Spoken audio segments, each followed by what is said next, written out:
This is everything you need to know about colognes and perfumes so that you can sound like you know what you're talking about next time you go into a fragrance shop. First up, we have fragrance concentrations. As you can see in front of me, I have 3 fragrances, all named Bleu de Chanel. However, they're different because they're all different fragrance concentrations. Fragrance concentration just refers to the amount of oil that's used in the production of the fragrance. The 4 most common you might hear are cologne, eau de toilette, eau de parfum, and parfum, or parfum, depending on how you like to pronounce it. Cologne uses the least amount and parfum uses the most amount of fragrance oil. A lot of times you might hear people refer to men's fragrances as cologne. While colloquially that's an accepted term, technically most fragrances are not actually colognes. Next, you need to understand the difference between a designer and a niche fragrance. A designer fragrance typically comes from a brand that produces another product. So for example, this fragrance is from Chanel, and Chanel produces other things like handbags and clothes. A niche fragrance like this one from Creed is from a company that produces specifically fragrances. Niche fragrances also tend to be a little bit more expensive. All right, now let's talk about fragrance performance. When you're considering your fragrance, there are 3 main things you want to think about: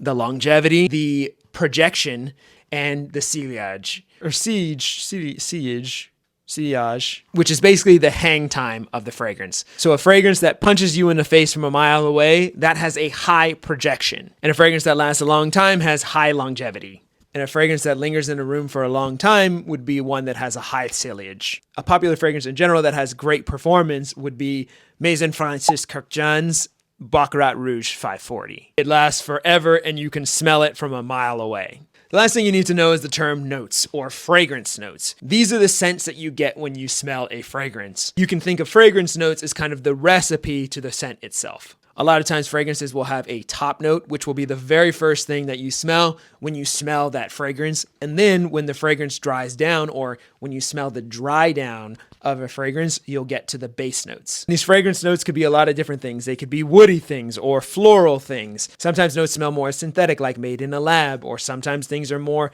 natural smelling. So now you know the basics of fragrances. If you found that helpful, I'd really appreciate a follow for more.